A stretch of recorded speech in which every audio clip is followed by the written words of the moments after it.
Welcome to the Get Offset podcast. I'm Brian. I'm Emily. Oh, boo. We didn't talk about that, did we? No. Andrew goes first. Oh, yeah, I guess. Well, surprise Let's do it everyone. We've again. got... No, okay. Aw, all right. That's funny. Fine. This is fun. I like this. This is organized, well, disorganized chaos. This is just chaotic, but I love it. Perfect. Yeah, well, anyways, welcome to the Get Offset podcast. We've got Brian on the show for the first few minutes, and we're very excited about something we have to announce. Brian who? Brian from Spruce Effects. Brian Yes. Dicknell? No, that's not right. Brian. No, that's just what everyone in middle school called me. I'm so sorry. That's okay.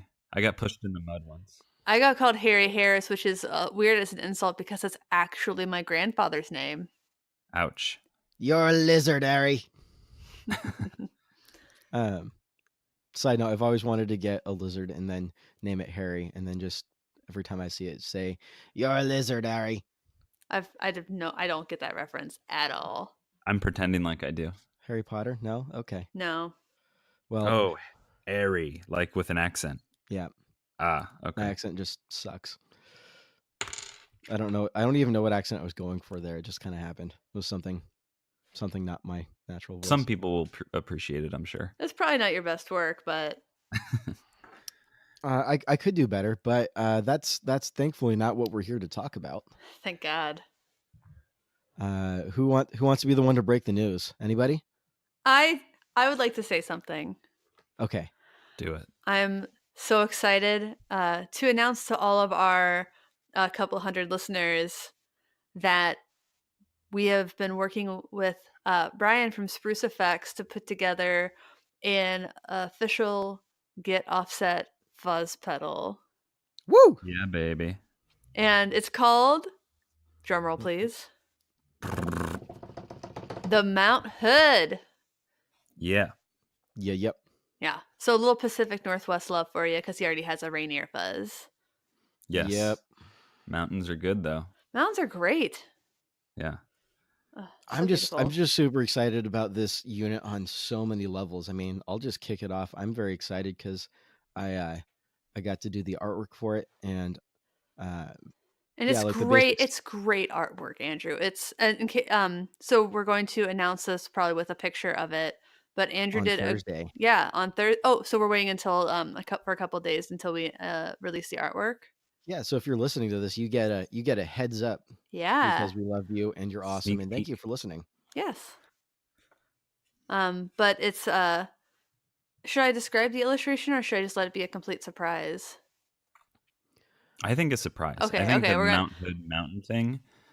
Yeah. I think what we need to know before we talk about the circuit is that the illustration makes it clear who belongs to which side. So I have a side and Emily has a side of this unit.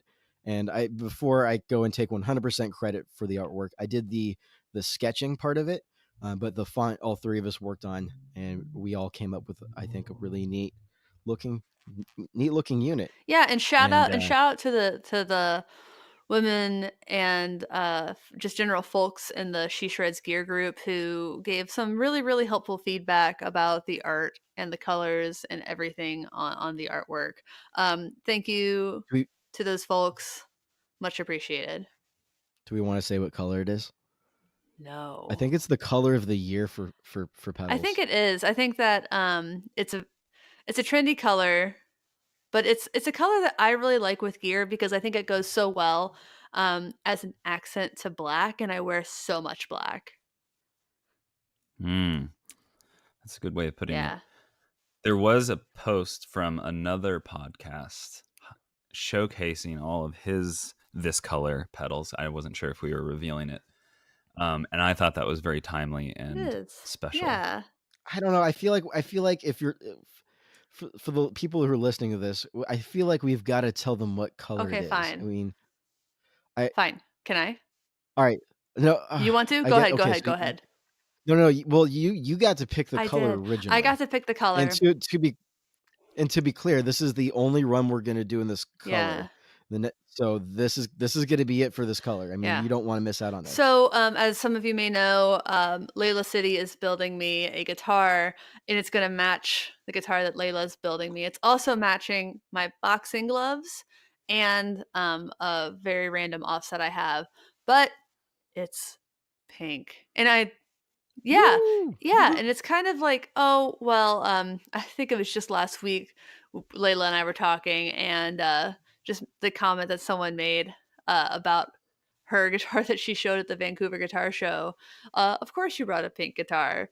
So, yeah, of course, I made a pink pedal because it's an awesome color. And I think that a lot of people like that color. And I just, yeah, I'm into it. I think it's gonna. I'm very excited that we decided on this color for the first run of it. Hopefully, just the I think first it run. looks super Yeah, sweet. I do too. Yeah. Yeah, it Um, looks great. so that's what it looks like. And we mentioned it's a fuzz pedal, but it's more than that. There's two sides of this unit, so it's a dual enclosure. It's the same size as my King of Tone, so it's right around that that size. We got two sides of it. So there's my side, and Brian, do you want to explain what my side is?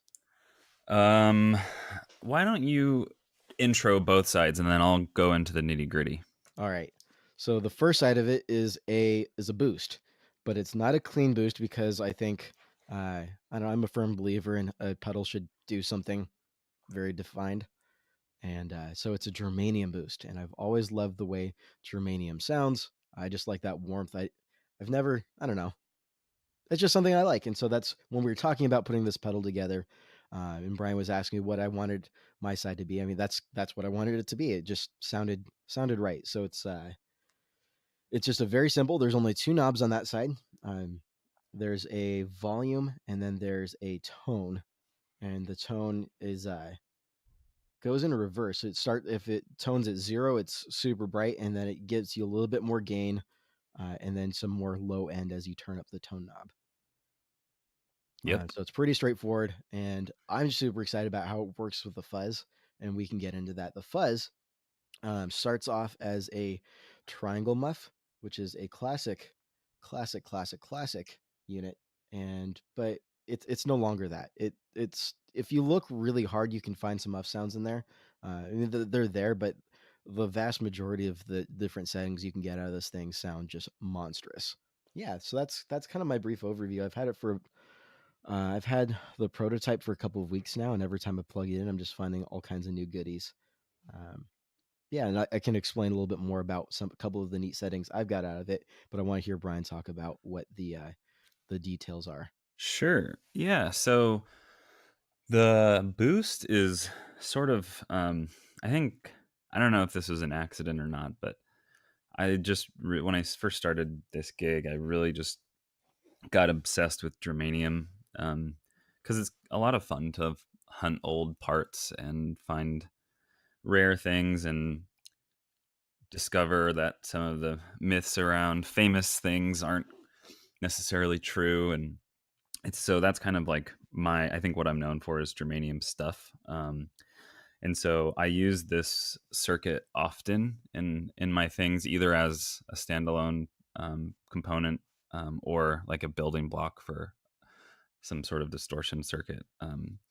And yeah, the tone control is cool, like Andrew said. It's not technically a tone control, but that's how it behaves in this case. And so it's just sort of it's deciding which frequencies to boost. So like Andrew said, on the counterclockwise side, you're thinning things out and you're beefing stuff up when you go clockwise. And yeah, so the boost is a circuit that's near and dear to me, and I think it sounds phenomenal with all kinds of different guitars and amps. And Andrew has some really great insight that I think he'll share once we start talking about some sounds. And then the fuzz side, it did start as a triangle muff, and then we kind of just went for it. I think we sort of talked about adding in, oh, this control, and then before we knew it, we had this 8 control 2 channel toggle switch monster. And yeah, so the muff side, how many? That's got how many knobs? 6, Yeah. I think. Yeah, Yeah, 6, not including the toggle. And right. we'll talk about that. But yeah, so it's got a 3-band passive EQ, so it's got controls for treble, middle, and bass. And that's not super common on muffs, which is, I think, part of the reason why I wanted to explore that. I'd never explored that. The muffs that I've put out or played with have always sort of jumped off the normal muff, the mid scoop tone control, and played with that. And there's a lot of cool things you can do with that, but I wanted to really open it up. So you have essentially full control over the EQ, which is something that a lot of people don't like about muffs. Is that you either like it or don't like it, and it goes bright and to muddy, and this has that, but also a ton of really cool stuff in between. So that's, I don't know if you want to talk more about that, but that's kind of it. And then there is a presence control, which is actually in the circuit. It's after the last gain stage, so it's intended to do what a presence control does, which is literally make the sound more present. I think that's where whoever invented this type of control came up with that. They wanted to make it sound better in a band setting or cut through a mix.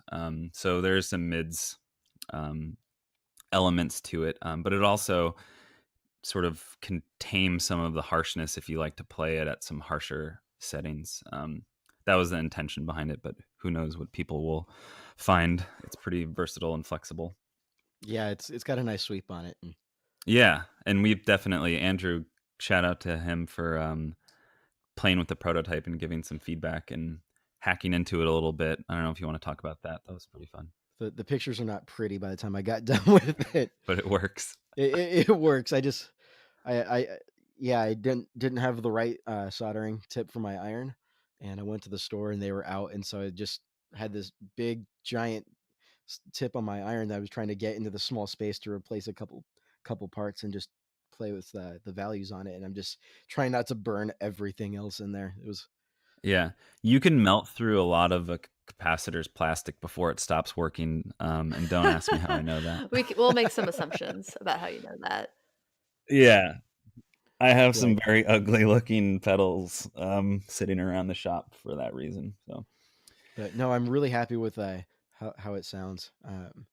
I don't know. I'm gonna just start off with the most counterintuitive sound that I've gotten out of this. sure.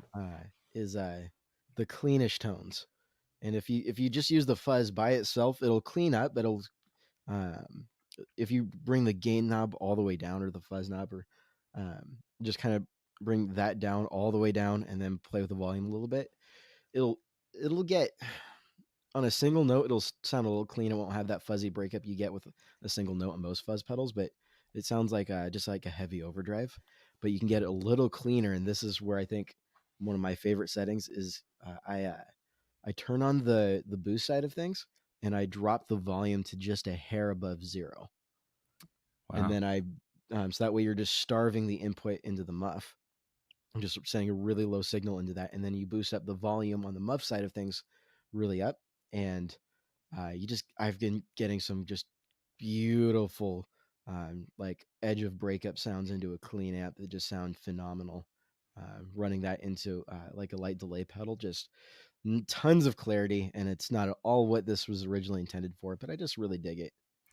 No, that's awesome. That kind of speaks to the clarity, or the not the clarity, the flexibility of combining two circuits like this.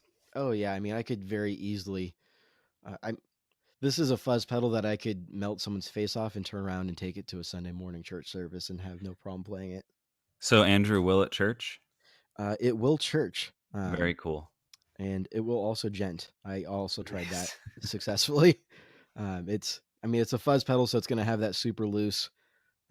Not, I don't know. I couldn't get it to like this super tight, controlled distortion kind of sound. Mm-hmm. But golly, I could get some killer riffs out of it when I really like there's the 2 clipping switches, and if you bring the clipping switch when it's pointed towards you, when it's flipped down, has a lot more has a little bit more volume on tap, and it screams.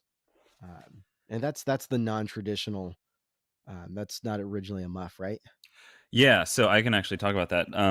Yeah, so the diodes are just normal muff diodes, but then the down position switches one of the clipping sections into red LEDs, which sort of they have different sort of clipping characteristics, and like you said, there is a big volume jump, and I think you can, I think at certain settings, get a little bit more distortiony, overdrivey type sounds. Yeah, when I was doing like trying to do like covers from my old metalcore band that I was in, Yeah, playing some of my old songs, I was using on the LED setting. It was yeah, sounding pretty good. yeah. It's cool. It's just And it's just one don't of those. ask me about the metalcore band because it sucked, and I don't ever want that video to resurface again. Ooh, I'm gonna go look for that after we're done. Good luck. Yeah, and so it's just sort of, it's one of those features that it it it lets you start from two completely different points. And so I think some people, or most people, will find one that they prefer, but it allows you to sort of shoot off on a totally different tangent of playing with the other settings, and in combination with the sort of bass tone. So it's kind of just a neat, easy feature that's conveniently centered in the middle of the pedal. It is. So yeah, those are. I'm really excited about that clean tone. Do like how heavy it gets. I do like how I can get a really compressed, kind of almost gated Velcro-y sound out of it, as well as just a sludgy stoner rock kind of sound out of it. There's a whole bunch of sounds I can get out of it, and the EQ I find really fascinating. Uh, it's very interactive. Yeah, it's all of the filters are connected. So it's not gonna behave like a graphic EQ, Right, or right. any sort of active EQ where you're boosting frequencies. They're all pass filters. So And um, that threw me off when I first plugged. I'm like, wow, this. My initial reaction was like, is this okay? Because I've never played an EQ. I don't think quite like that. And the more I played with it, the more I realized that that's not a limiting factor. That opens up so many more doors because it's not just a simple blocking off all of your frequencies into three different groups. right, yeah, totally. Which actually, this type of EQ first surfaced in uh, Fender Bassman. So if you're curious about those sorts of things, you can Google it, and it's obviously it's been adapted for our pedal, but it's the same sort of principle. And then Marshall copied it, and Vox copied it, and probably a bunch of other people for amps. But it works great, and it's simple and intuitive, but also very flexible. Very flexible, very responsive. And I guess the last note, speaking of responsive, is I've been running it through a bunch of my different guitars, and with my small little collection I've got going, no two guitar has the same pickup configuration, Nice. and just across a wide range of pickup configurations between soap bars and P90s and single coils and humbuckers, it's just taking everything beautifully. Awesome. I definitely made sure to run it through the gambit before giving it a thumbs up, and Cool. I could not be happier. So yeah, I don't know. Is there anything more to say about this before we?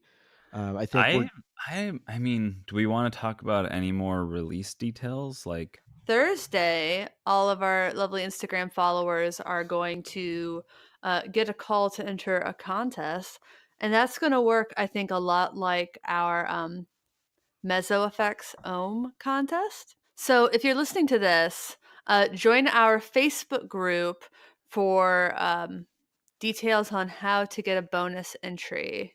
Heck yeah. ooh, Yeah. bonus. And then Andrew, do you want to talk about the sales schedule? Yeah. So they're gonna go up for sale on Thursday as well, and if you happen to buy one and win one, we can talk details after that. But then you'll just have two great pedals. But we'll do the announcement Mhm. for the giveaway on Thursday, and we'll announce it next week, and so that'll be exciting. And then I think don't we have someone doing a demo that's like a full length demo that's going up on Thursday as well? Yes, that is, yeah, that's happening. So people will be able to see it via our Instagrams and every other channel that we show some cool pics, but also Demos in the Dark will have a full run through. And if you are not familiar with Ryan's work, you should check him out. He is an absolute monster, an amazing person to work with. Monster in a good way. I hope that didn't sound like. Yeah. Oh yeah, honestly, one of my favorite demo channels that I've learned about in the past couple months. Yeah. And he's based out of Minneapolis, so he's a good person. Yeah. Because you know what they say about Minneapolis? No. No, I don't. It's so cold that it keeps the bad people away. Oh, nice. Yeah. It's so cold that the politicians keep their hands in their own pockets. Ooh. I don't know. Didn't they elect Jesse Ventura for governor? I don't know if that. Yeah, maybe. But that could also be because of the first thing that you said about Minneapolis, that like nobody wants to go there, so maybe there was no one else running.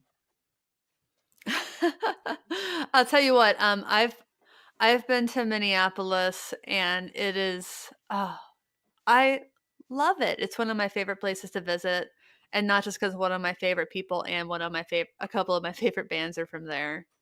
Prince. I was thinking to hold steady through the first part where I said that, and then I was like, oh, also Prince, also Replacements, also Husker Du, also Minnesota, Bob Dylan. Yeah, lots of great music out of Minneapolis. Yeah, and Ryan is a great musician in Minneapolis, so he's added to that list. And there are great pedal companies in Minneapolis, quite a few actually.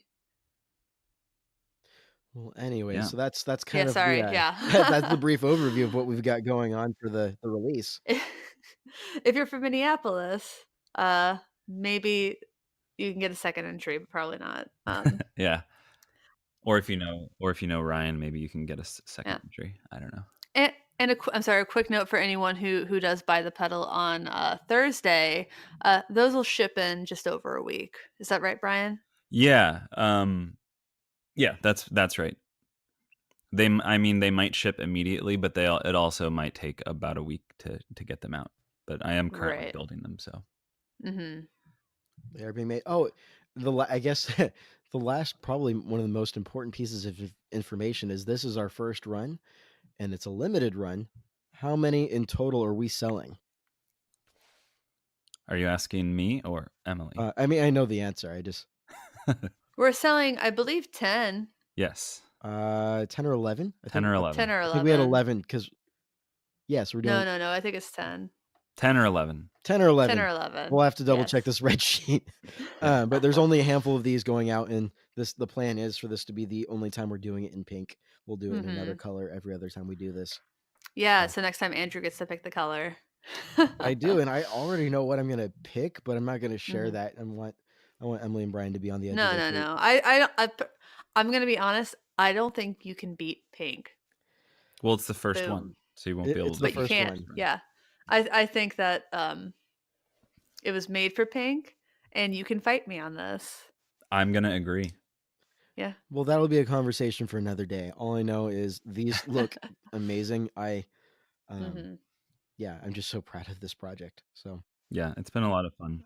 Yeah, I can't wait to play with it. And just like again, before we go, Brian, thank you so much for being on this crazy, weird little pedal journey with us. I'm sure we were super needy and needed a bit of education, but I learned a lot also. Yeah, that's awesome. Yeah. But yeah, I think that we've made something that is just really cool and unique, and I hope people agree. I think they will.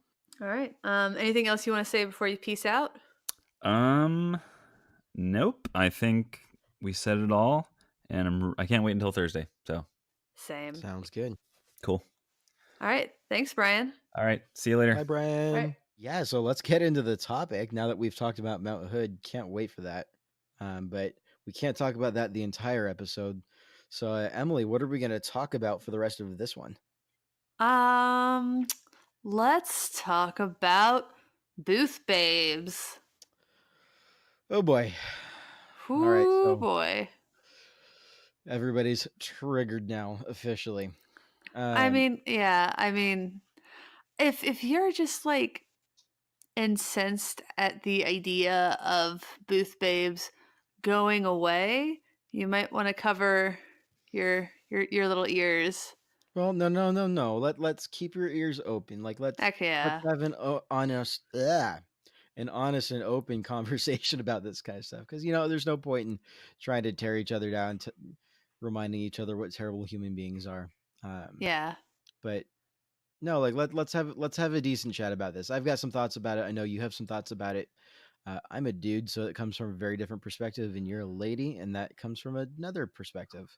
But Yeah. first, um, if you're listening to this and you're not sure what we're talking about, NAMM was just a couple weeks ago. NAMM is the twice a year gear expo. That's super cool. Everybody gets to show off all their cool toys that their companies have made. Everybody goes home sick, and I think sometimes tacos are made. Sounds like a really great time. I actually have yet to go, but I'm planning on going to Winter NAMM next year, and I'm trying to figure out if there's any way I can finagle Summer NAMM into my schedule this year. Yeah, same.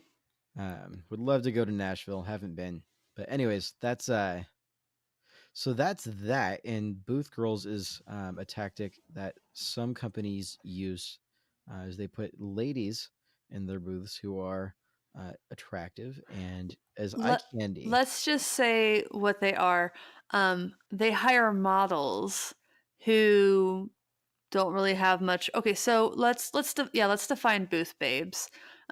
Because having a woman at your booth, Isn't necessarily like a bad thing. I mean, no, it can be a great thing, and it can be an effective thing. But inclusion. Woo! but a booth babe is essentially hiring a model to stand at your booth with the idea that a beautiful woman will attract the men. And this is a weird thinking in, gosh, just a lot of respects. One, you're assuming that all of your potential buyers and customers are heterosexual men. Well, I don't know about you. When I see some new gear, I want to walk up to someone and say, "Hey, baby, how you doing? You want to sell me a pedal?" Yeah, and then That just sounded really creepy. I oh, apologize it to sounds everyone. so I apologize creepy. to my mom. I apologize to my wife. I apologize to everybody I know for that. Just sounded really weird coming out of my mouth. Yeah, but basically, they're models who likely haven't been briefed on what the product is, so can't really talk about it. So yeah, I think that it's been such a historic kind of marketing tactic that it just has never disappeared. I mean, you think about like old-timey car shows, and they always had the ladies holding the placards or whatever, I really don't know, on the weird little like rotating platform kind of thing. Mm-hmm. But a booth babe is not just a woman at the booth who is either a sales rep or knowledgeable about the product, an owner, an employee of the company, or a musician. Like you can have two women at a booth and they can be dressed exactly the same. And if one's a model and one's a musician, they're not both booth babes. And Mm-hmm. I just want to go ahead and say I don't think there's anything wrong with modeling or being a model, No, per not at all. I se. mean, Not at there's all. Not at certainly all. like that's a respectable industry. It has its place. But whether or not it has a place at a guitar expo like NAMM, in the way that I don't know. I feel like companies are taking advantage of that I mean, okay. I'll, I'm still thinking. I'm gonna go back to thinking. You keep talking. I think that if you are a company that sells clothing, it's fine to hire a model. I think you can have models with guitar straps, especially if you're trying to appeal to women. But you don't see like hunks. I don't know. I can't off the top of my head think of a fun alliterative way to say a booth Hulky babe Hunk who's a Hogan's. dude. A what? Hulky Hunk Hogan's. Oh no. No, that's all I could think of. I'm Oh sorry. gosh. I've let you down, and now you've got an image in your head you can't get out. Not Hulk Hogan, man. My brother did some of his t-shirt artwork. Oh, fun. Mhm. That was also a friendly reminder to myself that I need to never give up my day job to do impressions. Oh yeah, definitely don't do that, Andrew. Uh, or podcasting, but what was me? Yeah. So I'm just surprised that people still use booth babes because like I've seen studies that as a marketer, I'm surprised because I've seen studies that just show they don't really work. Like, yeah, they're going to attract a certain type of man who is not necessarily your buyer. Um, and they are making you look um prehistoric, perhaps maybe too harsh of a way to say that, but you're turning off an enormous part of your potential audience. You're not just turning off like women who feel objectified, you're turning off the men who gosh, not even like the woke dudes, but just the guys who are too shy or just don't want to walk up to a pretty scantily clad lady for whatever reason. It's not good marketing, and then those the women don't understand the product because that's not what they were hired to do. They weren't hired to understand and explain like why this phaser is the best phaser. um yeah, they just weren't trained to do that. They were trained to stand in front of the booth and uh, attract just a very specific type of person. All right, so I hear what you're saying, and I'm gonna step into some uncomfortable shoes here for the sake of a thought experiment, because this is a question that I know a lot of really well-meaning dudes that I love and respect ask when this kind of topic comes up in terms of where's that line on letting a model do their job and hiring them, employing them, and that's their job, their choice, and where's the line of we're taking gross advantage of the human figure, and like how do we like the I guess the question more succinctly is that's this woman's livelihood is to be a model and whatnot, and why is it not okay for her to do her job? Where's the line of female empowerment and not body shaming play into all of that? Well, again, And it's like I it's said, it's not. an uncomfortable question, but it's something I've heard a lot of people ask. I feel like it'd be if we're going to talk about this, we should address that. Yeah, well, to begin with, the truth of the matter is most women who are models, um, they're not models for the rest of their lives. They're models for a while. I used to work at I used to have a client that was a Formula One racetrack, and they have their racetrack grid girls. And like most of those women, it was like a 1 year contract and they were going to school and stuff. And it was kind of how they helped to pay for their school. Yeah, there are women who become professional models and that's great for them. And I'm happy for them. Um, I just think that you need to consider, gosh, everyone wants to go straight into um, the part that really gets people fired up, and like that it's objectification, and maybe it's objectification.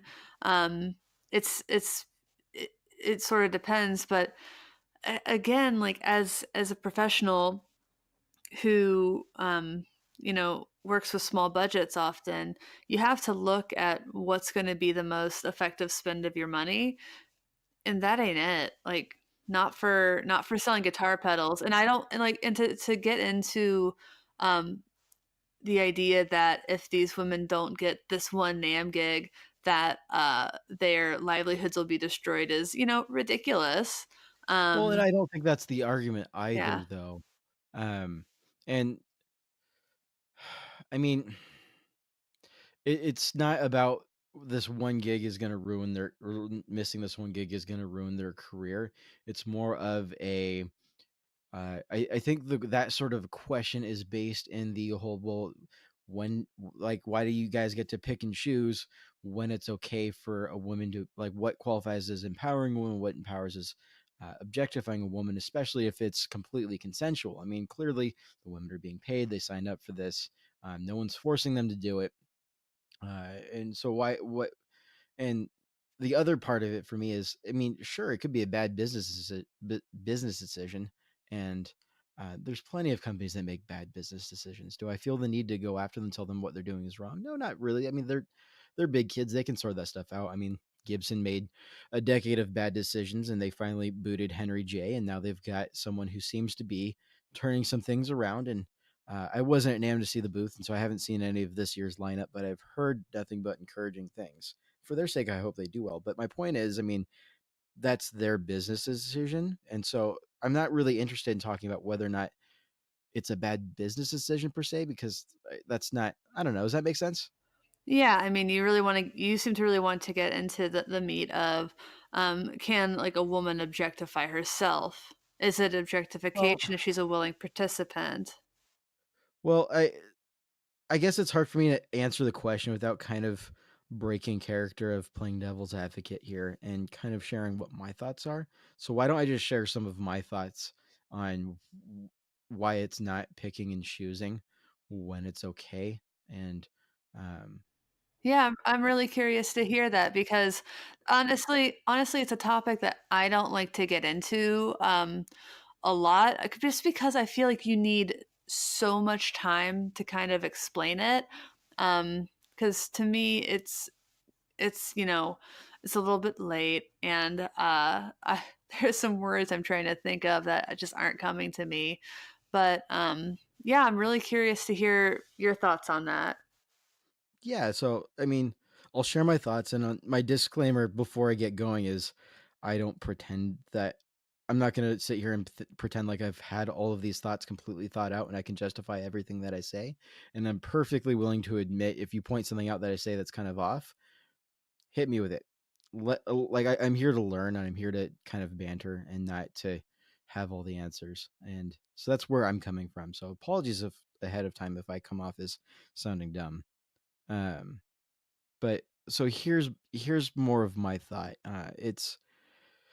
It comes down to what is the heart of the matter, and what motivation here. So if we're talking about the topic of body shaming and women in modeling, and if they're modeling for something that's about showing off things in a way that's empowering, so like for clothing or Instagram model or whatever, that's more about speaking to this narrative of girl power and women are awesome and there's nothing to be ashamed about with your, people of all body types, and that's the narrative that you're trying to speak to. I think that's something that I can get behind and say, yes, that is good. I like that.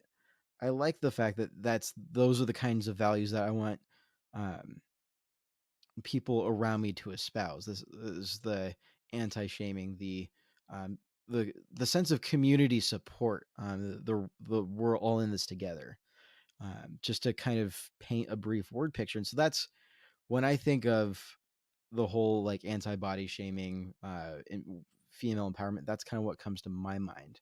Now when we're talking about booth girls, it's not a matter of are we empowering them or not, because I don't think a company that's hiring them is thinking to themselves, hey, you know what, I feel like empowering women today and I happen to also be selling things for my business, and there happens to be some very interested buyers who would be more interested, I think, and maybe I'm wrong because it's a bad business decision, but maybe there's some people that would be more inclined to buy if they saw a pretty lady at my booth. And I think if that's the I guarantee you no one's thinking, I'm going to hire some booth girls to empower women. No one's thinking that. They're Oh thinking that no. because they want a profit. And I think that's where we cross the line of it all comes down to intention for me. Yeah. If I go up to a booth and that's what it's about, and then BS. You don't tell me that that's about women's empowerment, and don't tell me that I'm cherry picking, because that's not it. I mean, it's very transparent when you break it down like that, I think. Yeah. Now, if we want to have a booth that just represents a lot of women because women are one of the fastest, or not one of, they are the fastest growing demographic in this industry, and you want to appeal to a lot of the newcomers to the scene, and this is just great, bring them on in. Bring in women who are knowledgeable, women who are that stand out in this industry, that are committed, and it's not just about them being a woman, but it's also more of a rounded, trying to paint this narrative of we're all in this together. There's no shame. We want you to feel safe and welcomed and included. And I don't think having booth girls there that don't know what they're talking about, that are clearly there as eye candy, that's not giving any life to that narrative. It's doing quite the opposite. And so I think if people want to say that this is what they're about, then they need to to show it with their actions. And I think it's important to note, like you made a good point that someone said, like that it's the person who's running that booth who makes that decision to hire those models. It's not like those models, like they want a modeling gig, but they're not going up to a guitar pedal company and saying, "I really want to just stand in front of your," like they're not the ones Right. I who believe in are. what you're doing. Yeah, Like, yeah. That's not what it is. They, believe in the exposure and they believe in getting their paycheck. And I think it's important to remember that when we're talking about the objectification of women, to really break down that word, and it literally it literally does mean perceiving a woman as an object, not as a person with like depth of feeling. And to know what's not objectification, it's not objectification to see a woman and think that she's beautiful. It's not objectification to tell a woman she is beautiful, though really maybe you shouldn't. Just right, because that read the the room. context. Context, So just it's all about that first, the root of the word objectification. It's yeah. object. Yeah. Um, So to know what it is and what it is not. If you have hire a model to stand at your booth as a prop, that's literally objectification, because she's not there to be a person. She is there, as you said, for eye candy. And that's where the problem lies. right, and all of that to say, like, sure, there's like, I, people are gonna say, "Oh, well, they just happen to be a beautiful woman." I'm not thinking of them in a pervy kind of sense. And okay, uh, do I really buy that? That's why they got hired, though? No, but No. something that I brought up earlier is the idea that the model consented to signing up. They're there willingly, and so I guess I want to follow up with that last little bit that I talked about with my thoughts on whether or not like the women are like objectifying themselves, for instance, or like what the deal is going on there. Oh, that's not a thing. Well, okay, well, hear me out on this. I think here's my deal. We all take gigs. We've all taken a gig that we didn't necessarily want to do. Like I took a job in high school because I needed the money. Did I care about the DVD rental store? Is that no? That wasn't necessarily an establishment or a job that degraded me, or it wasn't a job that degraded me. It wasn't a job that got in the way of my value sets. But in the same way that if a model's taking a job like that and they know they're being grossly taken advantage of and they're just kind of doing it for the money, I mean, you've got to know that all the guys that are going up and be like, "Hey, baby, how you doing?" Like they just feel really uncomfortable with that. I would assume. Um, I mean, probably. I mean, I think that there's just different kinds of modeling. I think that, you know, um, like clothes modeling, I mean, I don't think you would expect or want someone to come up to you and be like that. But I think that sometimes, depending on what it is, like you just can understand it's part of the job and there are lines that are not to be crossed. But yeah, I think by and large, maybe just leave leave people who are working that kind of job alone. But well, I mean, that's just a basic shred of human decency, I think. But unless you're seriously, yeah, that's a pretty basic thing, not to be creepy like that. But my point is, and maybe I'm completely off base here, but the picture I have in my head is they're taking the job because they feel like they have to, or a gig is a gig kind of yeah, mentality, and they don't have the financial budget to be able to pick and choose their gigs based on whether or not it's good for them on a moral level, or they can't afford to just take only the gigs that are not gonna objectify them, or Well, to take. and like I And, don't like, know. I feel weird saying That's that because I'm not a woman and I've never been in that place of, yeah. "Do I have to do that?" And I think it would be unfair to then take it a step further and say that they're selling out, to use the definitions that we brought up in our episode on selling out, because I No. think that's taking it way too far, I think. But I wanna, like, tell me more about what you think about that. Well, yeah, like I don't think it is necessarily correct to say that like these women don't have a choice to like and they need the money and blah blah blah blah blah. Like there are like plenty of I think most women who model get into modeling because they want to model. I think if you're modeling as a, frankly as if you're a booth babe at a con- large show like NAMM, then that's probably a pretty nice gig to have.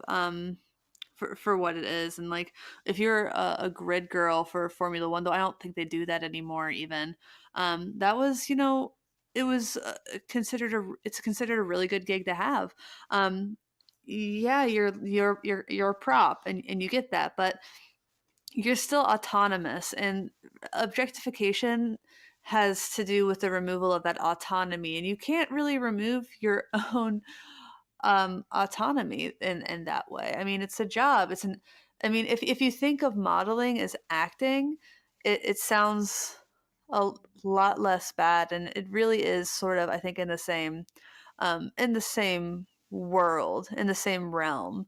Um you know it's like that's why I hate getting into that argument about objectification and self objectification because I don't think self objectification is a thing. It's something I've weirdly been accused of by prominent people, but it like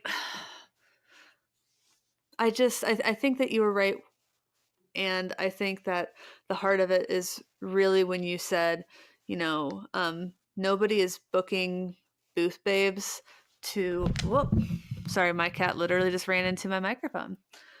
Sweet. Uh, yeah, nobody is hiring booth babes to empower women.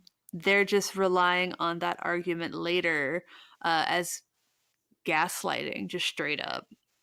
Yeah, I mean, yeah. And that's I why think to me the bigger issue isn't that it's objectification, which I think it often is, um, because you're using women as props, and I think that's messed up. I think that, and it really makes me mad that I have to think about arguments this way about like, you know, it's just like I feel like you really need to nail it down to what's going to make the most sense to people because what's not going to make the most sense to people, not all people, sadly, um, that you should, not objectify women because, as you said, people have arguments against that. It's why I focus on things like it's bad business. You're alienating literally half of your potential market. You're completely right, stagnating your own growth. Um, if you continue with these practices, because yeah, there are women who don't mind it. There are women who like it. To each their own, but by and large, the bulk of the women I know, um, they don't like that kind of thing. It skeeves them out. It makes them feel unwelcome. right. Well, okay, so yeah, I mean, something I've been saying for a little bit, to piggyback of what you're saying there, is, um, looking at it from a business perspective. Of course, it's just a dumb decision, because the studies are showing women are the fastest growing group of people in this industry, and so it makes no logical sense to me why you would off put that group of women. But I wholeheartedly agree. I hate the fact Yeah, that. yeah, but that's why I need to make the argument like that because these people, if they're not thinking with their hearts, if they're not thinking in terms of like women as people who should just be respected, if they're think like dollars are what's going to matter. It's why if you ever get into an argument with someone and they just start saying that you're offended, it's because that's just like that's just a way to argue, and it's a way to clear yourself of blame because it's not your fault that someone's offended. It's like I it's mean, gotten to the sure. point where Well, when I'm like getting at people who are doing things that are frankly offensive, I make a point to not say this is offensive. I am offended, um, because they're just gonna use that against you. You need to not bring emotion into these kinds of arguments, or you're never going to change anything. yeah, I mean that's really hard for me to hear. I mean, it's easier for me to detach myself and to think of it logically because I'm not a subject of this conversation and I am very much looking at it from an outside perspective. But I don't like the fact that we have to talk about this industry in terms of dollar amount.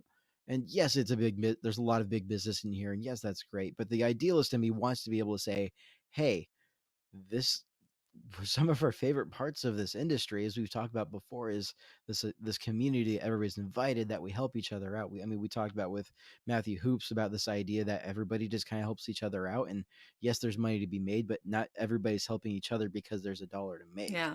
We help each other because we help each other. And I mean, I think that extends past just the helping. And I think a lot of sections of this industry are doing a great job in just being inclusive and to bringing everybody into this community feel. And I want to see more of that.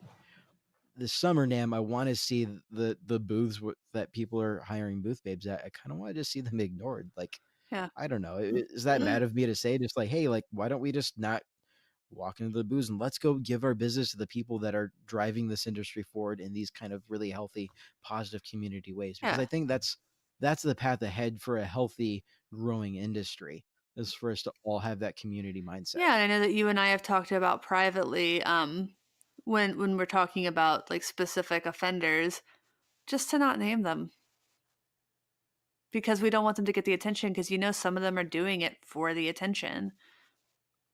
Which we've made the mistake of in the past, but well, Well, we I didn't digress. know. Like that was yeah. That was a developing situation. That happened very Um, suddenly and just got way weirder as time progressed.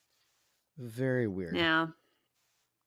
Um, Unrelated, beta fish are really cute looking, Aren't especially they? especially beta male fish. Aw.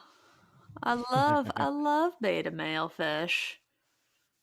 Just kidding. I don't know. um, Is the beta male okay, let's not get into that. um, I don't want that part of the internet mad at me. I mean, they're already mad at me, but I don't yeah. Good. Um, Uh, uh, uh, no. um, Alright. but yeah, I mean, there's ignore them. Let them die quietly all alone Yeah. in their corner of NAMM. I Mhm. mean, not literally die. Like I don't wish that upon anybody, but Just let their bad business practices wither right. up.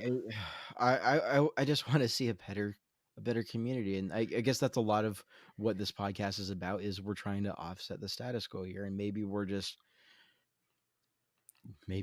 really over ambitious in what we think we can do. But Yeah. I think starting this conversation is really important. So, Mhm. um, And I mean, continuing it because, like, not just taking up arms every once in a while when something obvious hits, but to look in kind of at the deeper part of some of these issues is something I really look forward to doing as we get into more episodes because I know a lot of really great guys in the gear world who when that obvious stuff hits, they don't hesitate to shut it down. Um, but when things that are, less obvious, less softball, come up, it's a little bit more of a battle. well, not that we're necessarily. I mean, I don't feel like I'm necessarily battling. I want to have this conversation. Like, let's talk about it. And so, I mean, you're listening to this right now. If you're hearing what I'm saying, I mean, join our Facebook group. If you've got questions about anything that I said or Emily said, and you just, hey, you said this, but what about this? Um, like just come ask the questions. Like even if you think that we're going to completely disagree with you, just ask the question. I mean, this is all about starting a conversation, and we promise to be respectful to you as long as you're respectful to us. I mean, we can completely disagree, but let's have a respectful conversation about this kind of stuff, you know? Yeah. because I feel like so many things where people just get, real hot and mad. It's just a misunderstanding. Communication is hard. So yeah, sometimes it's a misunderstanding and sometimes it's a disagreement. But And I yeah, just wanna echo what I said earlier is I don't pretend that I have all the answers, and I've got my thoughts, but they're not 100% thought out, and so if you've heard something that I said and you're like, "Hey, dude, let's backtrack to that. Let's talk about this some more." Like, just bring it up with me. I'm super cool. Okay, that's a lie. I'm kinda dorky, but I can be cool. Just chat with me. it's chill. That kind of cool. Chillax, bro. Yeah, like that California. Gnarly, bruh. Yeah, just good vibes. I don't know. Good Yeah, vibes. yeah, Huh. I don't say gnarly like that. I just say gnarly because Yeah. that's how we say it in California. I don't know. Dope. Alright, well, I think that's about all the thoughts we got for this. I know it was, just a as we went kinda conversation, but let's continue this conversation. Let's not let it end here. Yeah, And absolutely. And keep an eye out on our Instagram page, join our Facebook group because we got some cool stuff coming. yeah, we got today's Tuesday, so 2 days we're gonna officially launch the Mount Hood giveaway. Please share with everybody you know. I want to see everybody in the planet get tagged. I want to make that blow up because it sounds so good. So Um, jealous that I haven't played mine yet. I know. I'm staring at mine right now, and I spent my afternoon very much upsetting the neighbors. So, neighbors, if you're listening to this, I apologize, but only sort of half-heartedly. Oh yeah. And with that, uh, good night, Good night. everyone, or good morning, or wherever you're listening to this. I hope you're doing well, Yes. and looking forward to the conversations we're gonna have. Yeah, me too. Thanks for listening. Thanks for understanding. Again, this is Get Offset, and I'm Emily. I'm Andrew. Goodbye. Bye.